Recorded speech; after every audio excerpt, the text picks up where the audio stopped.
we're ahead in terms of economy, comparing it to Vietnam. And I said, I went over and did my own research. Probably in 2017, ang GDP per capita nila, we're still ahead by $40, or $90 rather.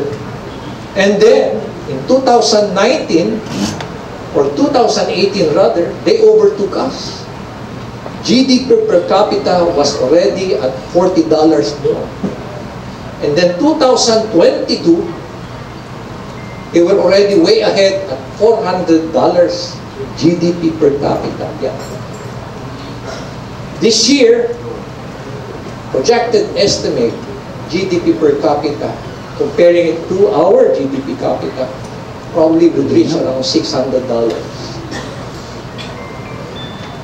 We brag that our export in 2022 was at 110 billion pesos. Or rather, dollars.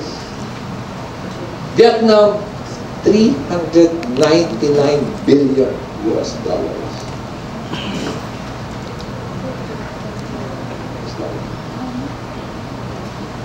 When we utilize the local government, kasi nag-workshop po kami, and we compare ourselves, and I came up with this flowchart. When we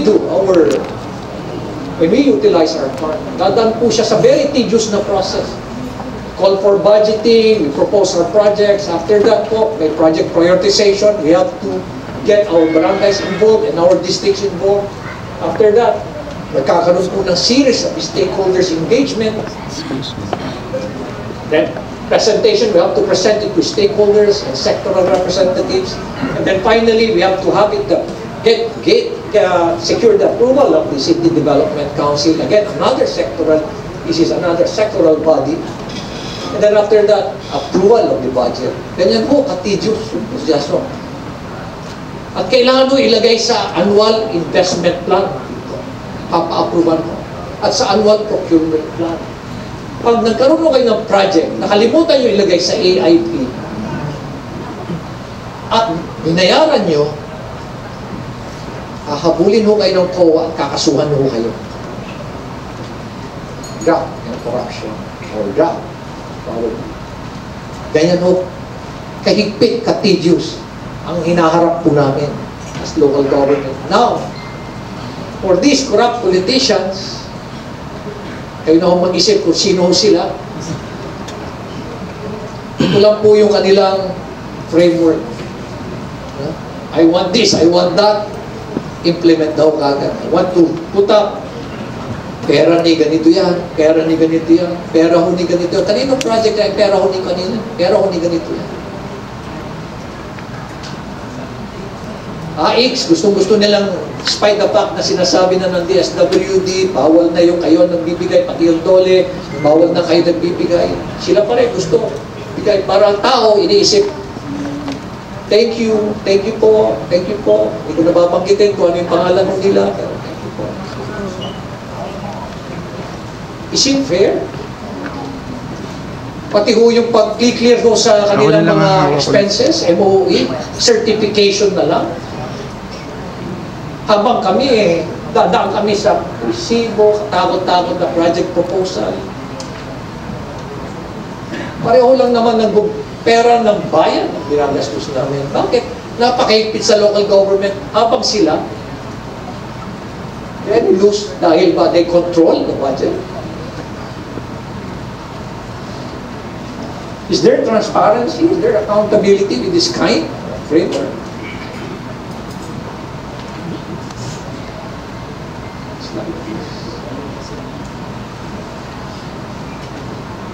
We are at the crossroad. We are at the crossroad. Silence should no longer be an option. Complacency is actually, I look at complacency as a betrayal of our sense of nationalism. It's about time that good men and women have to speak up. Speak out and act.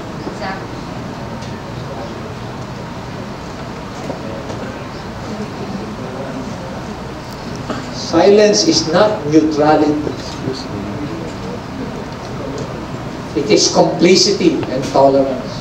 And silence is probably one of the most powerful weapon of these corrupt politicians. Why? Because it only emboldens them. Because nobody likes to talk. Gusto nila yun. It emboldens them. And they will continue doing their trade. That is the kind of society that we want to live in. Tanong ko na, why the need to act now? Why now? Nabanggit ko sa inyo, it's a legacy that we can pass on to the next generation. Marami nang tumawag po sa akin, marami na rin nag-text sa akin, Mayor Benji, concern lang kami sa inyo, better to abandon it. Otherwise, kawawa ka lang. You will be subjected to a lot of character demolition. And it's happening. It's happening to us now. At isa ibang mayors for good governance, now we're facing, ako meron pa akong 5 kaso, na-dismiss ko na yung isa, meron pa akong 4. Anytime, I might be subjected to preventive suspension. What is happening now, not that I'm talking now, I know for a fact that there are eyes here.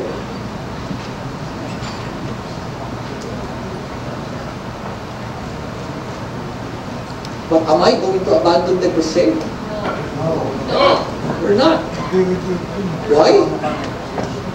Because if we're going to abandon it, we're not going to stop fighting, then it is as if we have abandoned and given up on the future of our children, the future of our grandchildren, and most importantly, on the survival of our nation.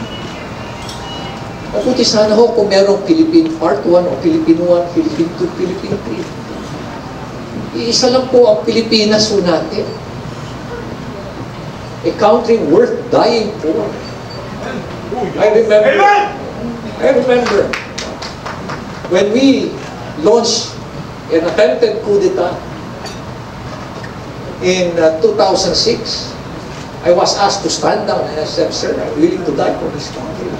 Yes. Amen! Several upperclassmen were sent to me. I said, "I'm willing to die for this country." It's just very unfortunate na nasurround kami, wala akong magawa. So instead of 1,000 people going to jail for the special action force, including my boss, General Sir Bong Franco, I went to Camp Crame and I said, kasalanan ko lahat. So 3 na lang ko kaming nahulong instead of 1,000 people. Take ownership.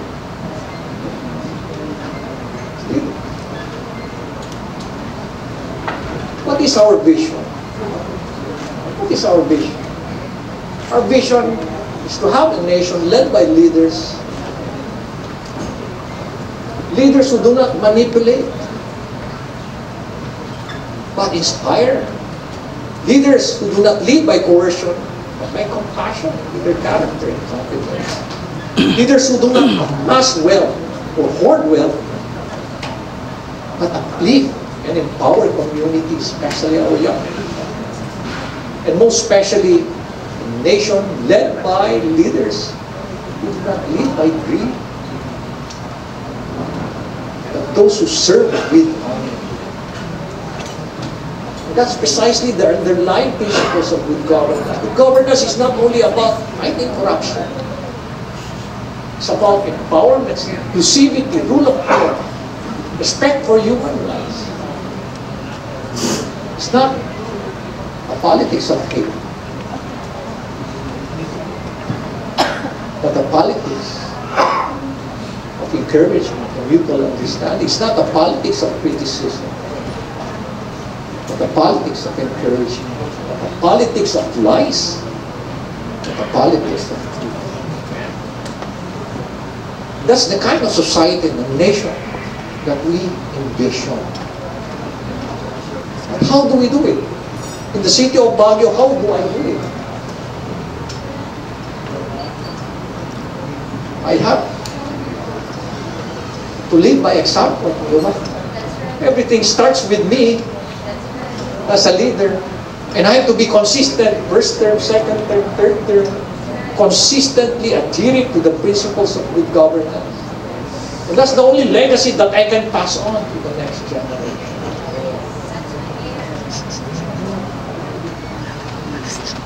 Please, take note of these words, and I would like to share it with you. Words from Peter Obi, a Nigerian philanthropist, when he said, when those in government are richer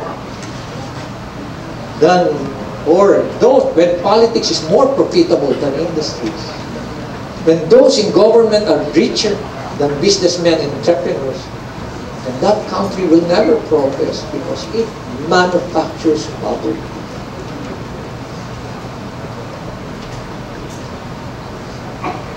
Next slide, please. Words of Ayn Rand, when he said, when you see corruption being rewarded, and honesty is a self-sacrifice, then you know that that country or society is doomed. Look around us. Look around us. The corruption, the billions of pesos that are being lost. Kaya nga sabi nung isang mayor, they're no longer, my colleagues are no longer using a very young politician, a group of very young politicians, mayor. Some of our colleagues are no longer using cash vote. First, di ko nakuha agad. Then finally said, kasi di nila may bangko sa laki ng pera, kasi billions na.